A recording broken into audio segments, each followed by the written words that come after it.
Hi guys, welcome back to the channel. The year is coming to an end and this is our final video. So, we are closing out strong. Today we're going to be talking about addiction and Laura's journey during, after, and the whole healing process. So keep watching.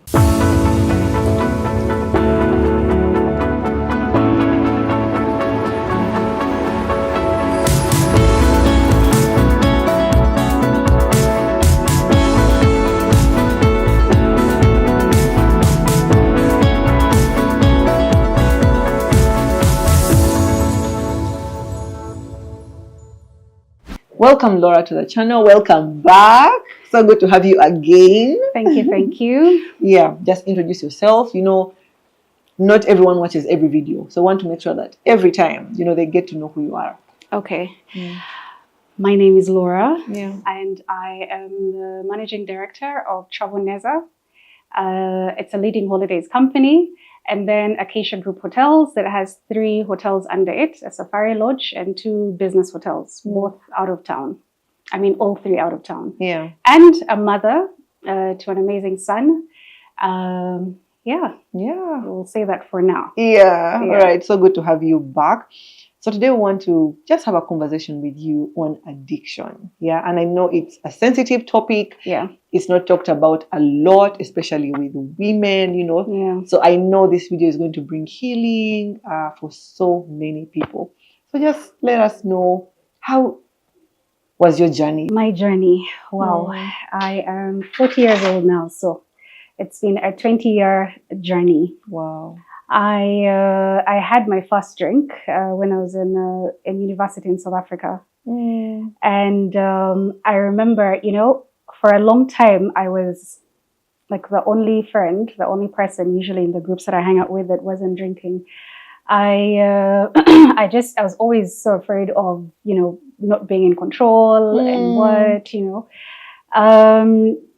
I went to schools in, I did Namagunga and then I did Budo, but I always lived in Jinja and then moved to Mbar. So I was always that kid who was there but didn't quite fit in, but didn't, and I always had that anxiety of, I always had to be in full control, basically. So I'll never forget my first drink in South Africa. I had a group of Ugandan friends that had always invited me to Pretoria to hang out, but I just always turned it down. It was a bit far from where I was. And, the whole thing of not being in control, how will I get back and whatnot. So, and for them, it was a clique of people, right, that always looked out for each other. Anyway, so I go and out of being really anxious and stuff like that, for the first time when I was passed, a drink, now you have just a drink. You know how it is, but I'd always resisted that. And this time I did. And my God, my first drink was a flaming Lamborghini. Of course, Lisa, you would not know. I would not know, yeah. But it is like, served in a martini glass with fire on top. Wow. I think it's Sambuca. It's usually blue with fire, real fire like that. And I remember feeling quite relaxed and good. And then I became more confident. And I was jazzing, So from that point on, and I remember I never used to be the life of a party. From that point on, I was the one making pierogi, until, I was on making pierogi. Guys, what are we doing this weekend? So I became quite the social drinker. And I even used to throw Ugandan parties, huge parties, like every month. They became East African parties because when you're there, there's no difference between Ugandan, Kenyan, Rwandan. We're all together. East African parties, and the DJ was Ugandan as well. So, I became quite the social, party social drinker. And, as it progressed, life got, so many things got in the way. I got married. That didn't work out after about a year. And my family is amazing. They don't overreact. They're very supportive. So there was no pressure from them or anything like that. But I've always been that person that carries a lot of guilt, right? And will blame myself. from that point, when I got divorced, I think I was about 26, right? That young. I just completely, suddenly stopped socializing. Completely. I even moved away. I worked at the airport that time. I worked with Rwandair, and I moved close to the airport. It was just work then, and at this point, with the stress, I would just, because then I would fail to sleep. At that point, I was asking myself, why me? How could this happen?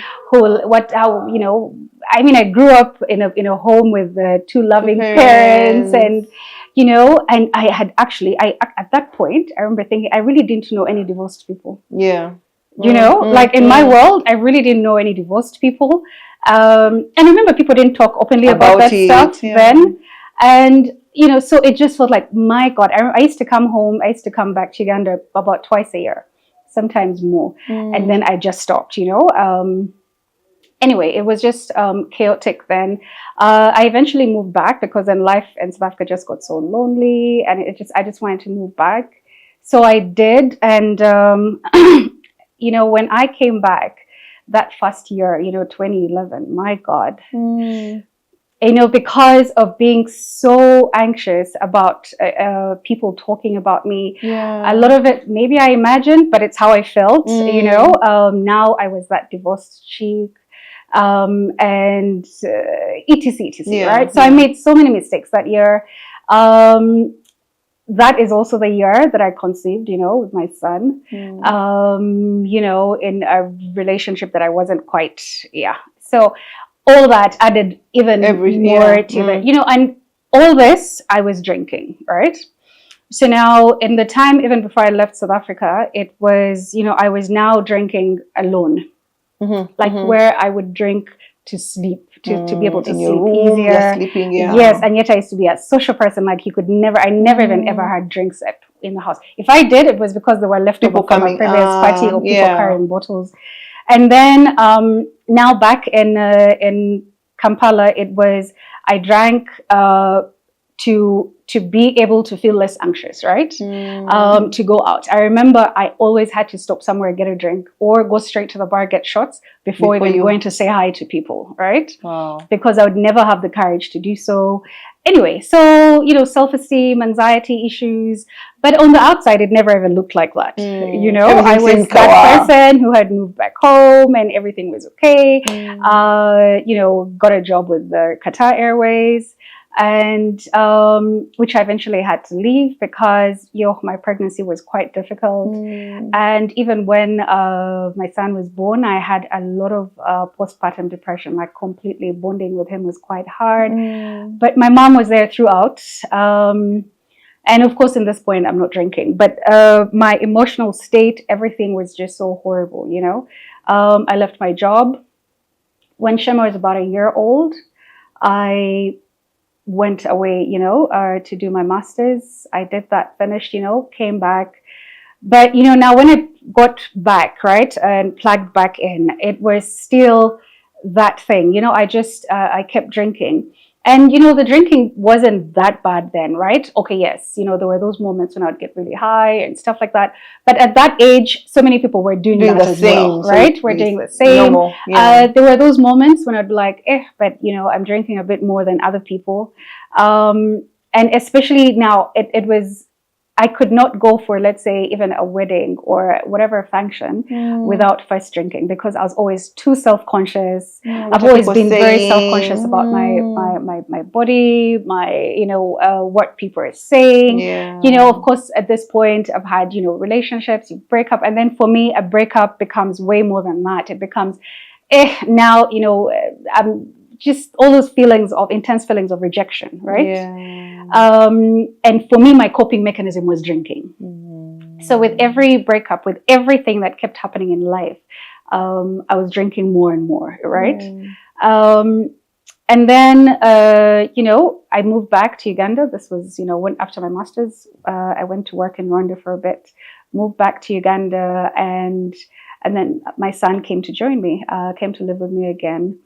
But it was from that point that, and now this time I was so determined to be, a really good mother. I had bonded with him. He used to come see me in Rwanda. I used to come home often. So we had bonded, and, I was so determined to be a good mom. But then it started getting really complicated. We found out he had a lot of, mental health challenges, so many learning challenges. So it was school after school. In 1 year, we would do a minimum of 2 schools. I was always getting called to the schools. It was so much, it was very stressful. And yet I was so determined to be a good mother, because remember, I had a lot of guilt, for even leaving him to go away for school. With mom guilt is rarely rational. It doesn't make sense. You just feel guilty. Even if you were going away to study or work or whatever, and knowing, I left him with my mom. My mom in my world, there's no better mother. So so when you add all that guilt, plus now the stress, and just never ending, up to today, right? It's of course the drinking kept getting worse, right? Because now it had even shifted. Now it was not just drinking because of anxiety and being self-conscious. I was now drinking to cope, to just be able to manage, right? And when you say manage, you're talking about like manage with, parenting, parenting, work. At this point now, when I moved to Uganda, now I was working with Rwandair, and me and the corporate world, I didn't have it. It's not for you. It is not for me at all. Like, even if I try to go back into it now, I'd get fired in the first 2 months, or I'd quit. But so there was work stress. And then there was, home stress, and then, the social things, family, and you have to attend things. Uganda, you can't be at your home. There is always something. There's always something you have to go to. And if you don't, then you look like I don't know, you're either being a snob, or you're just not a good daughter, good niece, good cousin, whatever it is, good friend, right? So it's now, because I was feeling all the things and all this was happening, right? I would end up, like I said, now I would literally stop by a gas station, a petrol station, and buy a bottle, like a small bottle, and down it before entering whichever event. Say, hi, what? And have random kabbazi. I've also never been very good with small talk. Never, So it just kept getting worse. And where does that end? Towards the end, let me move to last year, end of last year, right? Remember, I'm old, so talking about 20 years in one of doing all that is not very easy. Life happens. So much happened in the middle there, right? And towards the end of last year, now in December last year, I turned 40. Now, there's something that happens when you turn 40. It's like, there's a shift. Something, fundamental happens in your mind, where you now take stock of your life, take a hard look at your life, and become very introspective. Like, is this how I'm living life? Is this a good quality life? Am I entering the next phase of my life feeling this way? As it is with addiction, right? It robs you of, you start to like the things that you've always been passionate about less and less. You become a social recluse, like you're just not going out as much or attending functions, or you dread them. You become very miserable. Alcohol is a depressant. Remember, what goes up comes down even faster and harder, right? So yes, it will get you high, but then, so if you do that often, your what do you call it, your happiness, threshold, like, then you just need more. You need more. And then you just, like, the brain just, if you keep coming down, like if you keep getting depressed, like the lows, if they start happening more and more, the brain just gets used to being depressed. Now you're just depressed, right? You're just a functioning depressed human. And so what does that do? And that's why it gets, that's what ends up happening as it gets worse. because then you need to keep taking more alcohol to just feel even a little bit of joy. You know what I mean? Yeah. You stop deriving joy from the simple things The that normal used to make things. you happy, right? Mm. And everything starts feeling, it's like you're expecting the other shoe to drop all the time. Like you're expecting doom Bad round the things. corner, bad things. You become, so life just becomes like that, like one dreary feeling, non-stop. Now, remember, in the midst of all that, of course, I started Travaneza. And I remember, business is not easy at all, and COVID was, Tough, yeah. COVID is when I even had my first panic attacks, and oh my God, there my anxiety just skyrocketed, right? And remember, the coping mechanism has always been drinking. And it's weird because even when COVID was done, right, and we survived it, right, I still always had that thing. Like after COVID, I just could not answer my phone anymore. Like press that yes button. That's right? bad news coming It your was way. bad news, either that or from my son's schools non-stop, It was always, okay, now what? I remember I'd even just drive to school already thinking about the next school, already thinking about which other school I'm going to have to take him to, or what he's done, who I need to apologize to, which doctors I then have to see. I never ever went for therapy because it was always therapy for my son. It was always me ferrying him to the next doctor and the next doctor. And whenever they would try and ask me, and you, how are you? Time. Now I have to rush somewhere because I didn't want to get into that, It was just about getting my son well, because I was so fixated on that, thinking if he got better, then I'll be better. If work got better, then I'll be better. So I was just hanging on to all that. And that's very unhealthy. You should be better for yourself. Like it has to start with you. But I put myself aside for so long. I was just a vessel that carried my brain. Like the thing that I value the most is my mind. I kept saying I could be a paraplegic as long as my head is intact. Like for me, the thought of getting dementia and all that is an absolute nightmare.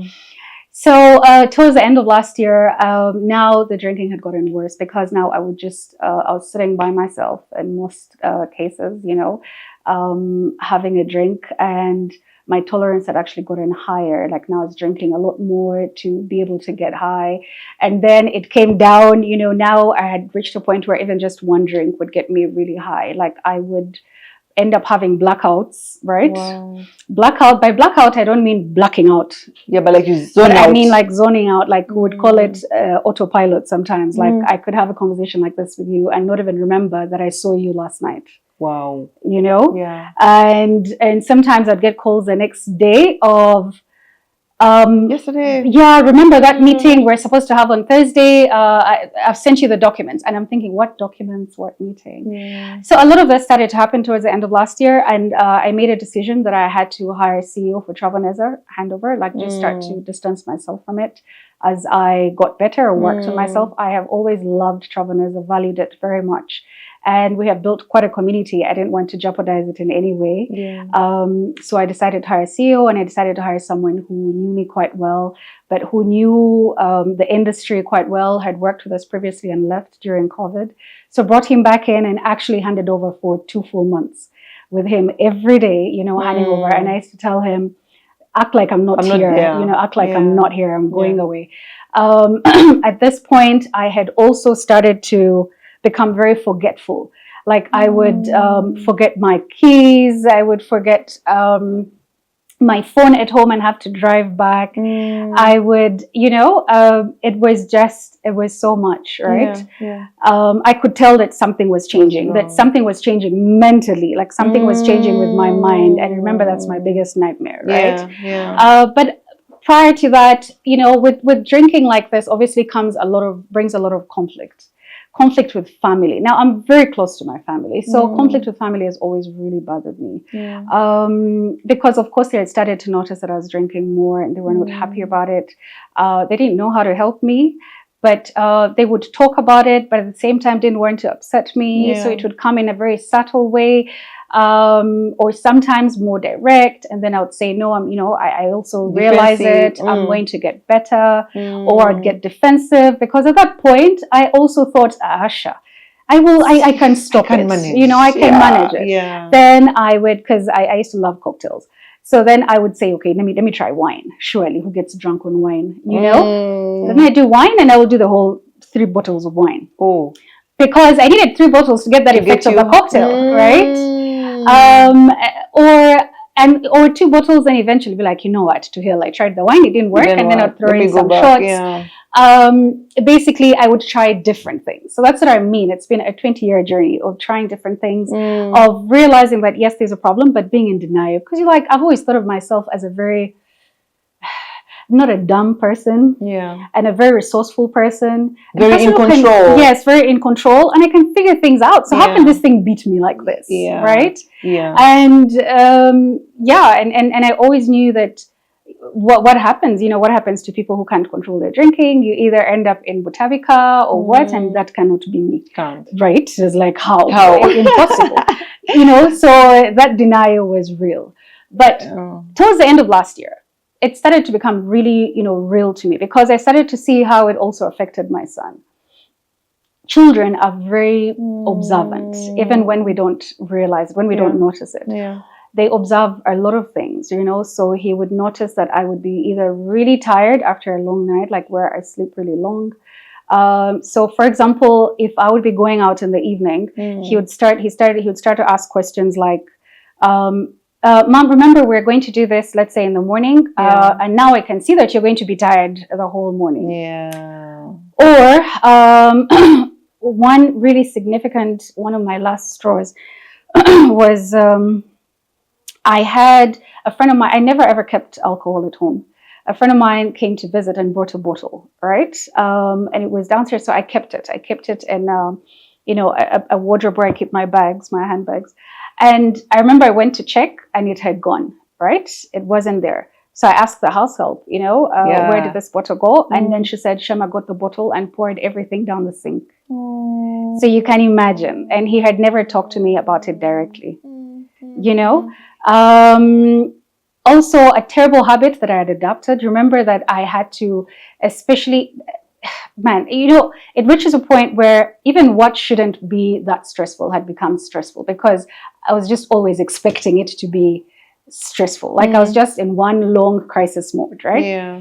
So I'd started putting like clear liquor in mineral water bottles. Wow. And moving with them. Right? Because then that was easy. Yeah. I mean, especially a person who looks like me, a mama, they I'm very decent. Yeah. So I could even walk into any place holding my mineral water bottle, and nobody's going to question anything, right? Yeah. So I would do that, right? Especially situations where maybe I couldn't access a drink, and yet I was going to have a conversation. I couldn't even have a meeting, like a business meeting, like a meeting. Lisa, all the times I met you at bistro, I was on a Long Island. Now, Long Islands are the strongest alcohol drinks. They're cocktails. You don't want to know what's in a Long Island. It's a cocktail. Wow. It's the strongest cocktail on any menu, on any cocktail menu. And every time I met you, which was several times at bistro, and sometimes at 11 a.m. Yeah. Yes, it was always morning, actually. We never ever met in the afternoon. I was always on a cocktail. Yeah. So let's just drop back a bit. Yeah. So you had mentioned something about, I just want to touch a little on that. You talked about your son.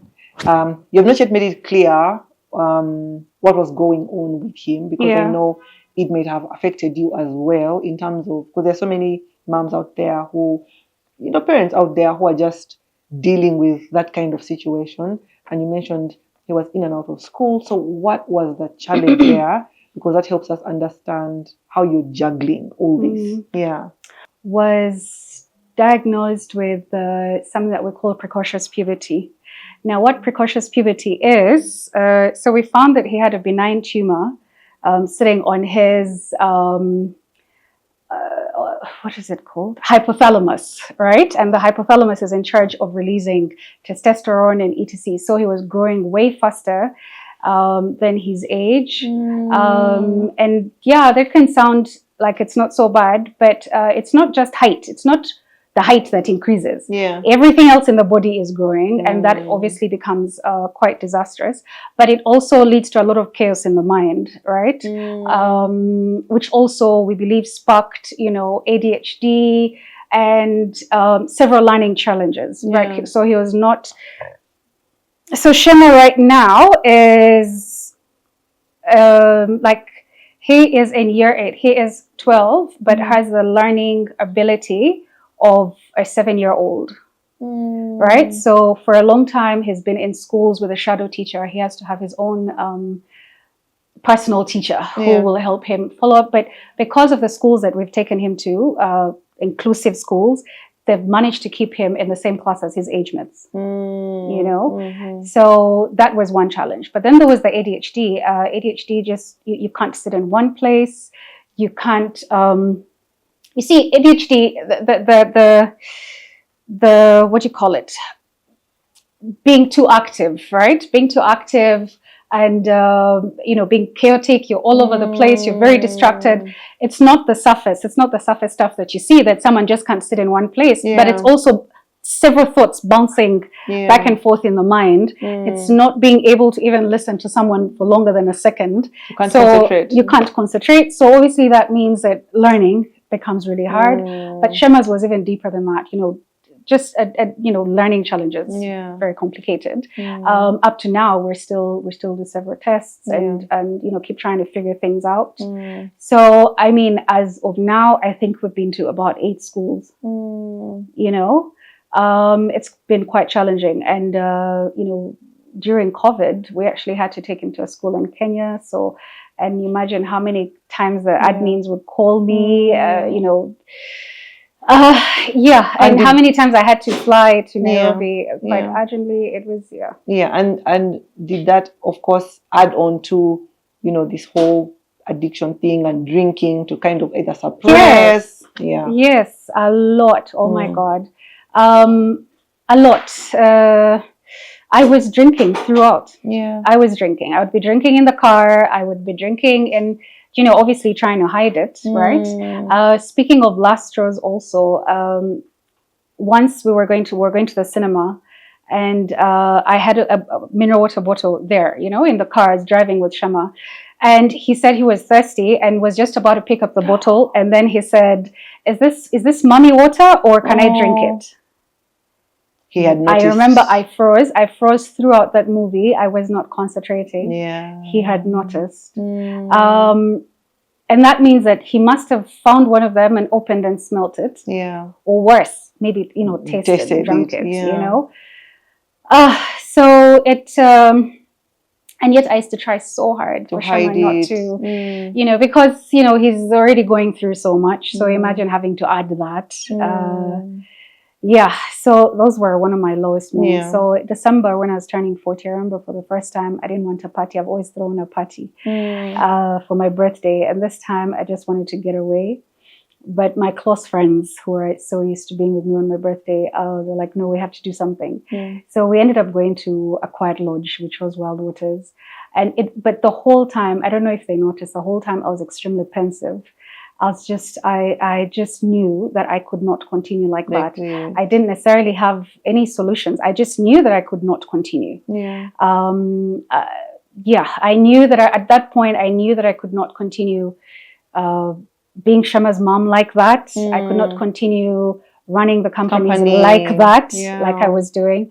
I just could not continue in the state that I was in, even if I was masking it as you know, or trying. But it was, I was not in a good place with my parents. I was not in a good place with Shema. You know, when you're feeling guilty, just the bond also starts to get affected. And life was continuing. Everything was still getting harder. You're still between schools. Business doesn't get any easier. You know, life continues as you're struggling with these other things. You know, it's not like the world pauses and waits for you to sort yourself out. I know. So, like, as you're going through this, so what did you then decide to do about it? You know, at that point, it was so bad that I remember thinking I didn't want to be on earth anymore. Wow. Like literally, I wanted to take my life or go away. Like start go afresh away. Or something. I used to even fantasize about getting like an Airbnb on a beach somewhere, you know, and just disappear. But of course, that would be torturous to my family. Not that the first option would not be torturous, but you know what I mean. So I was just there in limbo. I just knew for a fact that I was not continuing. Yeah. You know what I mean? Yeah. I even wrote Shema a very long letter. Wow. You know, I started, I got, I started sending documents like to my brother to actually sign, like for him to be able to access, accounts and all that. Remember, I'd already handed over to the CEO. I had started to distance myself. Even with schools, I had started to create WhatsApp groups with my parents, told the schools to include them in the emails. Yeah. I had started to go away, really. Like I was just fading away. Then I watched a video, right? Actually, on your YouTube. Really? Yes. Which one?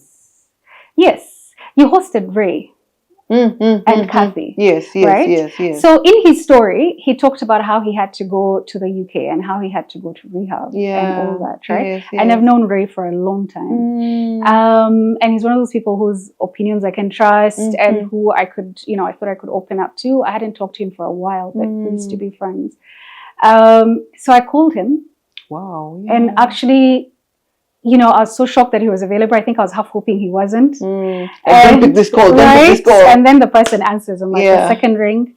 And I told him everything, right? And that's when he started to tell me about rehab.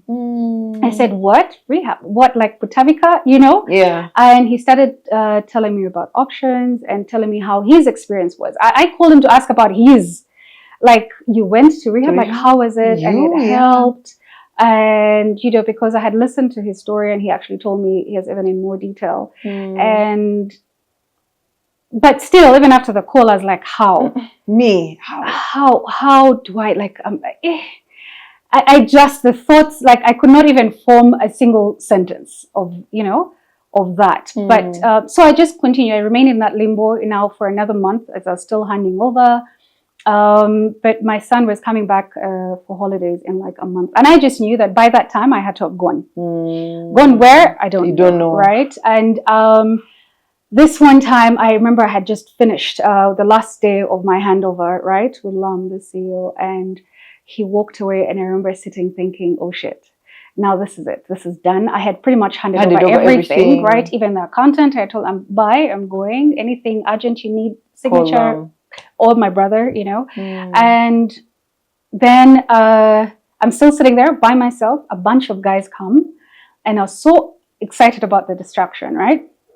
So I call them, buy drinks, and everything. They say they're going to a hangout in Naguru. I don't even want to say the name. Up to now, I can't even say that name. Yeah. But it has the most lethal cocktails. That look like the devil itself, like the one that I ordered, right? I told the guy I wanted the strongest cocktail.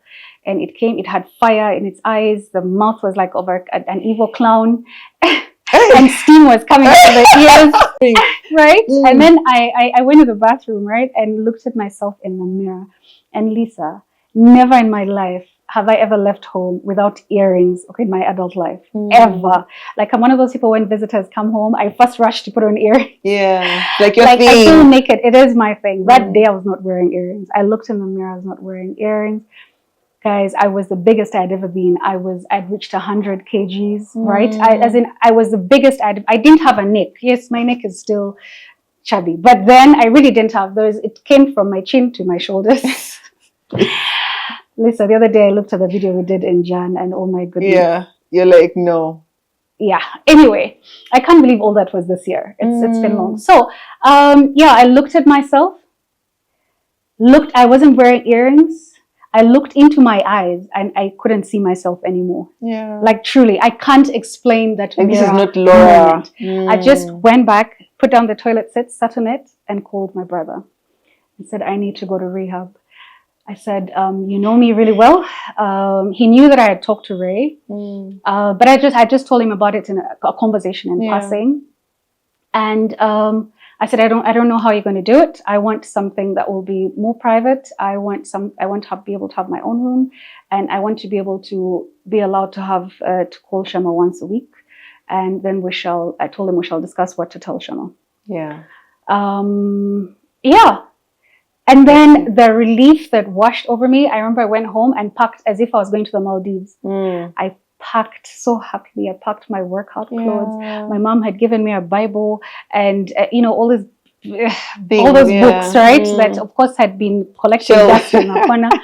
I packed all of them and just waited for him. He came and, just asked me, he's like, are you sure about this? Yeah. Okay, so everything okay with work? You've sorted that out. Okay, now Shema. So Shema believed that I had gone to do a lodge management course in Botswana. Up to now, we call the Rehab Botswana. So it's code at home among Botswana. friends. We used to say Botswana. And he believed that because we were opening the lodge later in the year, right? So it was quite believable. And weird that rehab had green roofs. It looked like an lodge. Yes, so he believed that it was only once a week because I had to go to a network place. Now I had spent a lot of time with him in Zambia, like months on end in Zambia when we were renovating, and there was no network. Still is no network in Zambia. You have to drive quite a distance, and because the place had green roofs, it looked like a like UA headquarters, So it was quite believable. Yeah. Anyway, so there started my rehab journey. This was Laura entering rehab, just turned 40, but very excited. Excited but not scared, because excited and scared. But when you're more excited than scared, then it becomes exciting. Because many people, when you hear the word rehab, you're just like, no, it can't be me. What am I going to tell people? What are people going to think about me and all that stuff? How do you deal with that? You didn't tell anyone, or? When I decided that, I called about 5 friends, my closest friends. I told 5 of my closest friends, right? And they were very shocked, as if, you're exaggerating. It's not like that, But remember, I masked a lot, and even the ones that knew just thought I would be able to get it together, I went in. Of course, I told my parents. My family was, of course, involved. They got the place, supportive. I didn't want to do it myself. I didn't want to have to find that rehab myself because I'm a very picky person.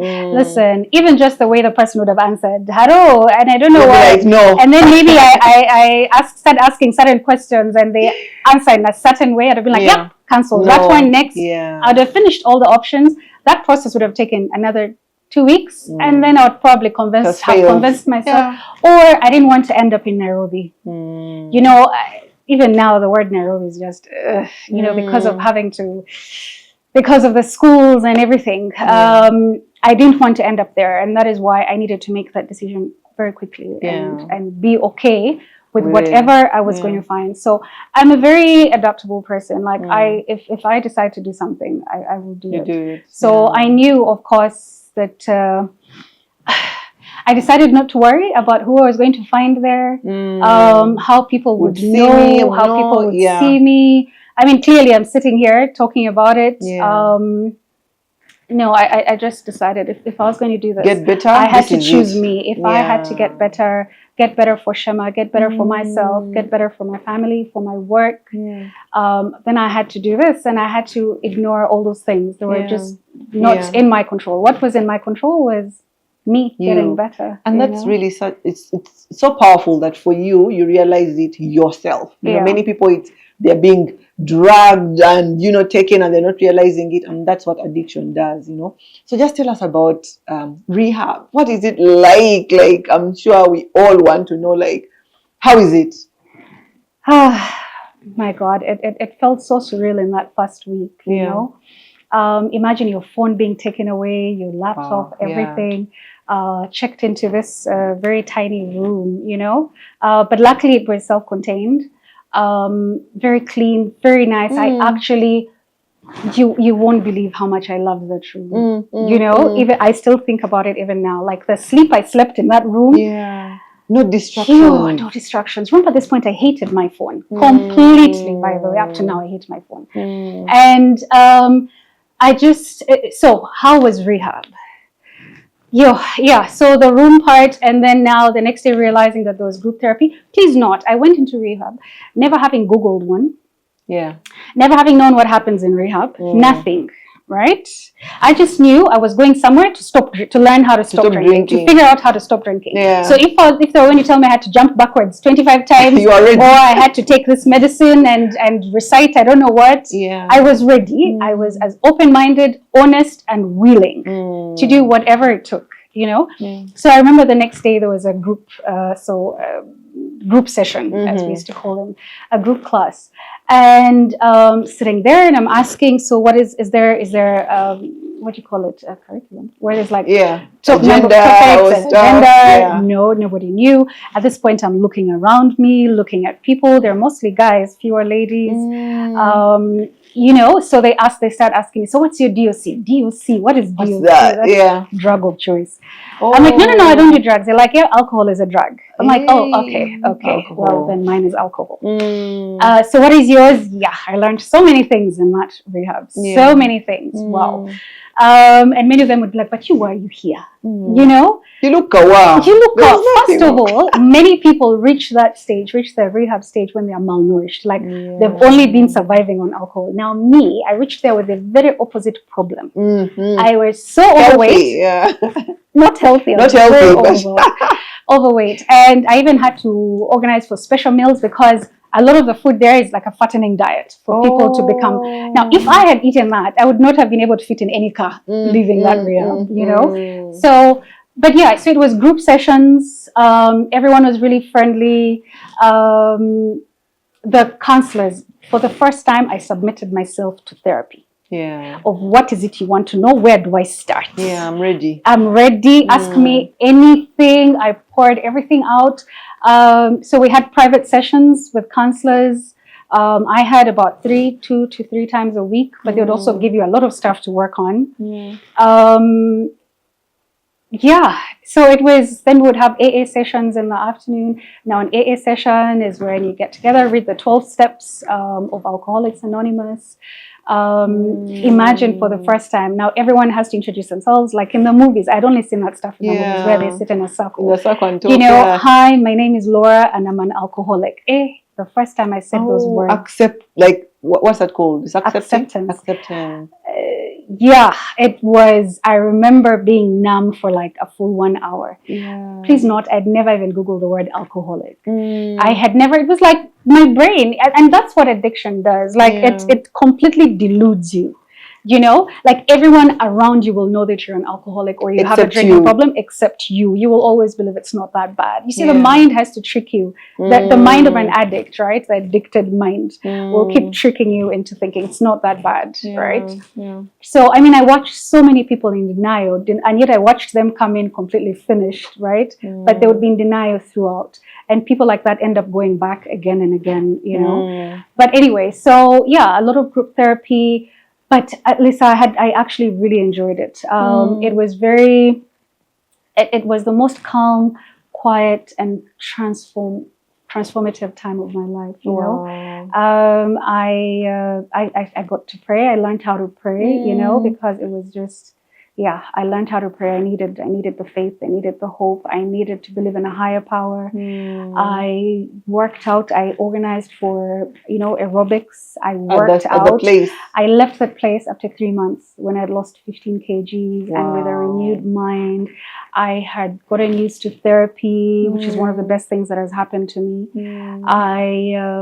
I actually bonded with the people there, quite a number of them. Sometimes would play card games. I don't know when I'd last played Mateto. I became a pro. I was so competitive. Sent for Otio, whatnot, all those things. I just enjoyed everything, even just cleaning and washing my clothes and you realize how spoiled we are out here. But amazing. I remember the first visiting day. Every month there was a visiting now where family would come. And I remember thinking, my God, other parents are going to come. Now I'd gotten used to the people there. They're now new people. But now new people, and I'd be like, what if some of these people's parents are either my clients or G's or B's, what, coming to see their siblings. But it actually turned out okay. I've realized nothing is ever as bad as it is in my mind. Sometimes our mind just makes things worse. So that was my experience. I got out on June 1st. Yeah. And So it's not even been 6 full months, has it? wow. And you're so brave talking about it, Yeah, and stuff because like that. when I was in there, Lisa, I realized how there's so much people don't know about addiction. Yeah.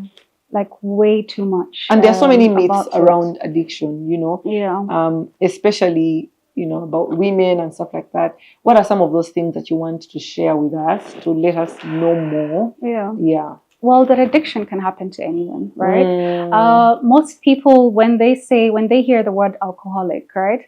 Or when they hear the word addict or rehab, they think someone was gotten from the trenches, having blacked out, died there, or naked walking around, Yes. something extreme like that, right? But they are, addiction just creeps up. It can happen to anyone. I also learned a lot about the brain and dopamine levels. We all have very different. So basically, you and I can go through the same journey that I've been through, right? Drinking the same. Yeah. I'll get addicted. You won't get addicted. Some people are more prone to addiction than others, right? Yeah.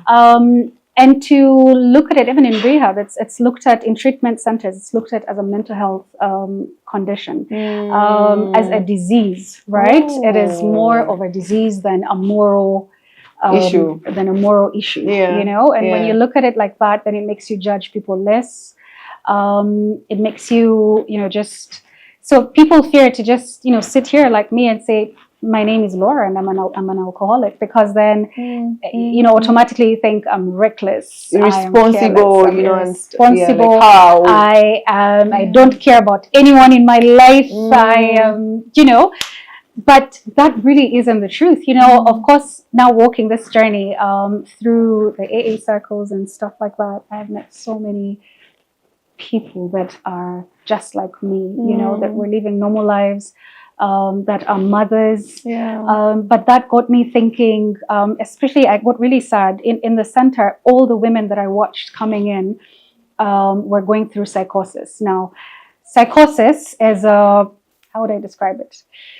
Make it easy, as simple. When the mind breaks. You get what I mean? So when you've been in addiction for too long, right, and the mind just breaks, like so many people would say, when you run, you lose it, you right? Run mad. So people coming into the center, not even knowing their name, not knowing where they are, not knowing, they have to be looked after completely. They're in a totally different world, right? They have their minds they've lost their minds, and it was, for the ladies, it was always like that. And when I inquired, it was always that families never, like, they will do everything before bringing in their children to rehab, before accepting. So you find that a lot of these ladies, a lot of these girls, women, whatever, would they'll first be taken to churches, different pastors, and worse things. I don't want to mention that African mamas can do sometimes, right?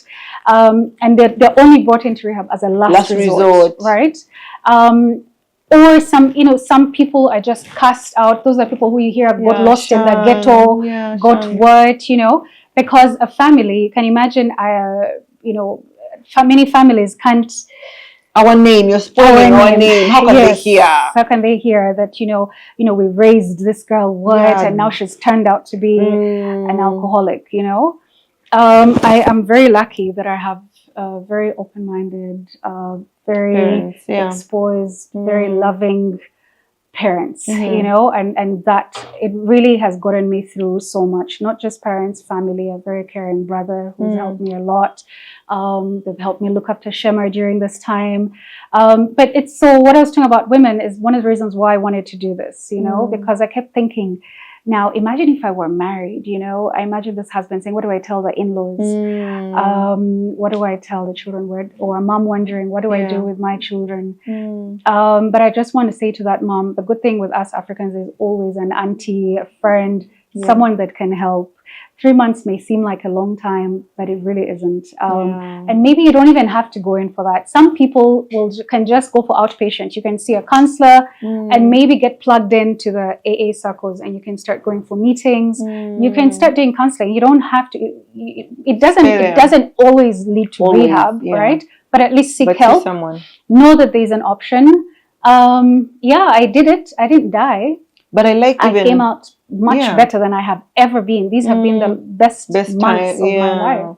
And I like when you mentioned that you are doing for Shema, like you're saying, if Shema is okay, that will be okay. If work is fine, and so many people are living life like that. Yes, there's so many functional alcoholics trying to fix everyone and then not taking care of themselves, and so especially moms dealing with children with special needs, right? They end up forgetting to look after themselves completely, and sometimes that stress can lead to terrible coping mechanisms. I mean, mine was drinking. Someone else's could be some form of drugs, or people get addicted to opioids, medicines, or whatever it is, right? So just that there's always a solution. I don't know if you want me to mention the treatment center. Yeah, sure. Because they really changed my life. I went to Safe Places. Now, Safe Places has a center, an outpatient center in Chambogo and another in Bujuko. Bujuko is on that road to Fort Portal. A lovely facility in the middle of nowhere, surrounded by trees. Sometimes even when I want to take my mind back to a peaceful place, I take myself there. That's the most peaceful I have ever been. Amazing. And the counselors were amazing. I still see some of them. I still see one of them, the addictions counselor. His name is Brian. I have a sponsor. I have continued with therapy. I go for therapy at a center called Malachite. It's in Ntinda. And I was going to ask, what steps are you taking now that you're out of rehab to ensure that you don't fall back? I know we've discussed some of those things. Rehab, it's you're in a bubble, right? Very sheltered. First of all, there's no access to alcohol or whatever drug. So now the real work starts when you get out, right? So I have to keep going to meetings. I met with other addicts, other recovering addicts, and I've actually enjoyed the community of them. I have to continue seeing my sponsor. The step work that we do, I have to be very mindful of so much. Like, I now have learned that I have to, not that it is nice to, I have to manage my anxiety. You get, for a while I was on medication, sometimes still on and off. I have to take care of myself. I have to make sure that I manage my stress level, manage my anxiety. I basically had to adopt a different lifestyle completely. So many of the places I used to go, I can't go anymore. So many of the friends I had, some of the people I hang out with, I can't hang out with anymore. Because you don't want anything to trigger you. Yes, and stuff like I that. have to have a specific routine. I just have to have a very good lifestyle, very good well-being. It's not an option. For me, it's compulsory. I have to walk this journey, How has been your spiritual journey, with everything that you're going through? How has it been? Oh, amazing. That's actually been one of my best parts.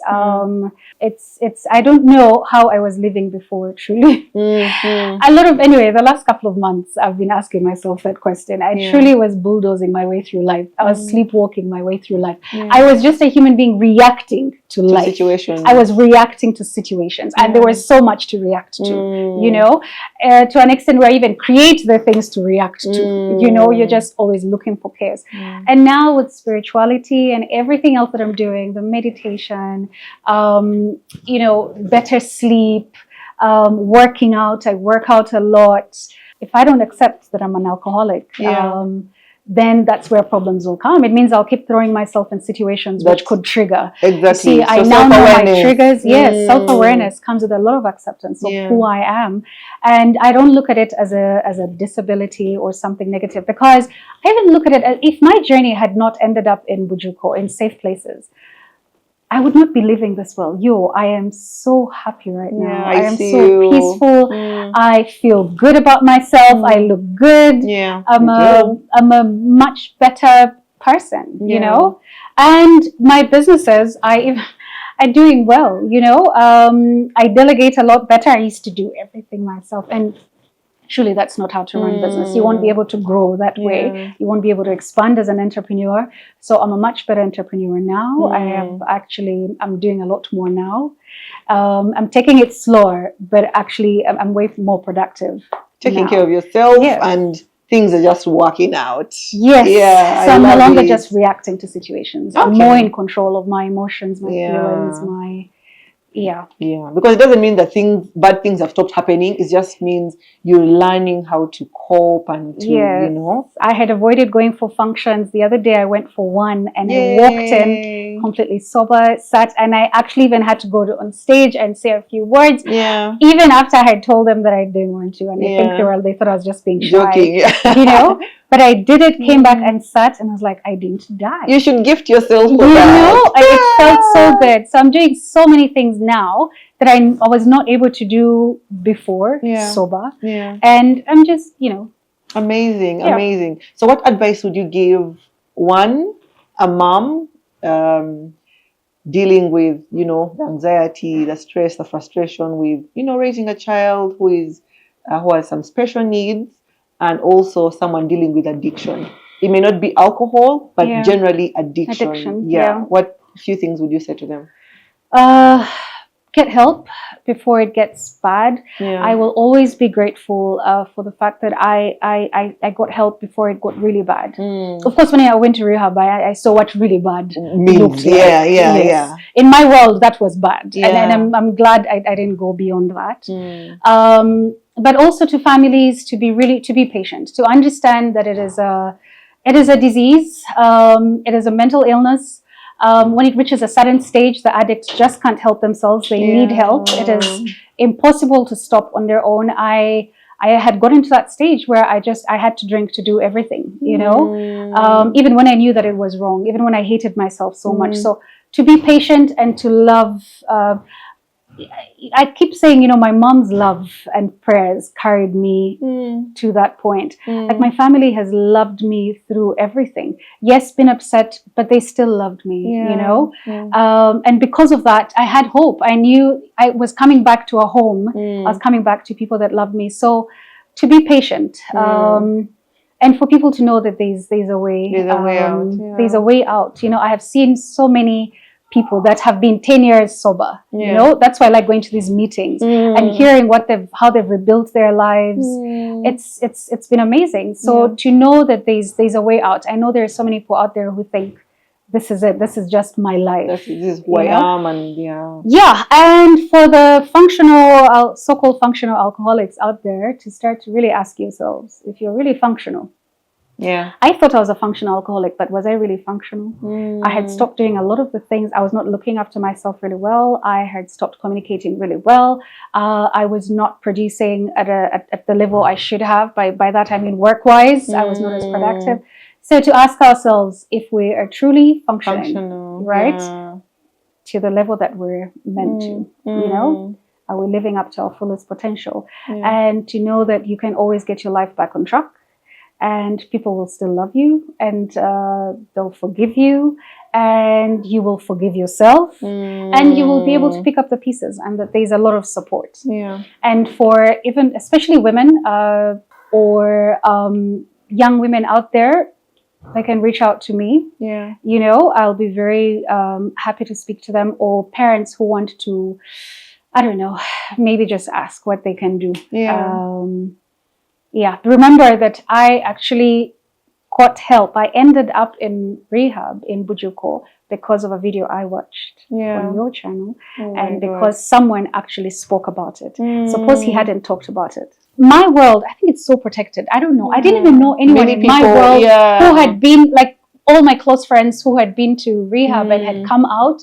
I really didn't know. There was no one I could actually talk about it. And that's the thing about having conversations. Yes, and that's why these things matter. We have to beat the shame and just share. Yes, so I've shared. I'm not going to die. I'm still going to live through this. I went to rehab, came out. I didn't die. I'm actually doing much better in every aspect of my life. Amazing. So if that can give hope to someone out there, then my work here is done. We love it. So where can they find you? Where can they find me? Yes, me. No, the ones who you're saying that they can reach out and what, I know you have a company or something now that you're doing? Yes. Or leadership something? So I ended up, when I came out, I started doing quite a number of videos, speaking about the things that I've learned, right? Yeah. In this 40th year of mine. I turned 41 in December, so I'm still in my 40th year. Yeah. And with that, people started to reach out to me. But even while I was in rehab, I was, I ended up helping the other ladies figure out what to do after, how to either think of starting a business, how to get confident again. Yeah. I've never, even if I had self-esteem issues, and I think that's also from upbringing, I'm still not that bad when it comes to confidence. I'm sitting here. And even before I had done videos with you. So I ended up helping quite a number of young people or age mates or older try to figure things out. And I found that I actually enjoyed sharing. And I think that also counts for why I'm here. I'm the kind who, even when I read a good book, I'm dying to share it. So I started to help people like that, or to talk to people like that, refer them to therapists, help people through their journeys as I was helping myself, right?